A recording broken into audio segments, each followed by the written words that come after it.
The San Beda University Red Booters earned perhaps their most satisfying championship to date as they overcame the Benilde Strikers in the finals to win the NCAA Season 99 football tournament. After both teams went goalless in 90 minutes of play, Amir Aningalan found the back of the net in the 3rd minute of added time. His breakthrough goal proved to be the winning moment that helped San Beda retain the title and extend their record to a league-best 25 football trophies. This was also the first time that the NCAA football tournament was held since 2019.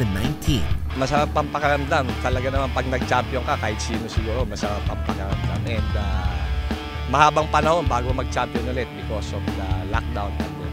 Benilde was actually poised to win the tournament after emerging as the top team in the first round of eliminations. However, San Beda showed the heart of a champion in their second round match, winning 1-0 courtesy of an Eldwin Escosoro goal in the 84th minute. Had Benilde won this match, they would have been outright champions. Instead, the Red Booters forced a deciding finals clash. Amir Aningalan was named MVP. Masarap sa pakiramdam kasi ilang taon namin ito pinaghandaan and halos lahat kami ng mga teammate ko hindi kami umuwi ng probinsya namin. Nagsakripisyo kami para sa NCAA na Season 99. While Eldwin Escosora was awarded Best Defender, Christopher Pedimonte took home the Coach of the Year San Beda.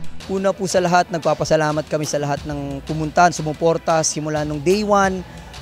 Yung community, sobrang grateful kami kasi first time kami naka-experience ng ganitong crowd and sobrang saya ng mga bata. While Kirk Eman-C was recognized as the Rookie of the Year. C, who scored 6 goals for San Beda, also won the Golden Boot. Rounding out the awards from the Mendiola-based squad was John Antoinette Betaño, who was hailed as the league's best goalkeeper. Jancy Blair Borja of Benilde did not go home empty-handed though, as he won the award for Best Midfielder. Meanwhile, Mapua University, who finished 4th in the 4-team field, won the Fair Play Award. Emilio Aguinaldo College closed the season as the second runner-up.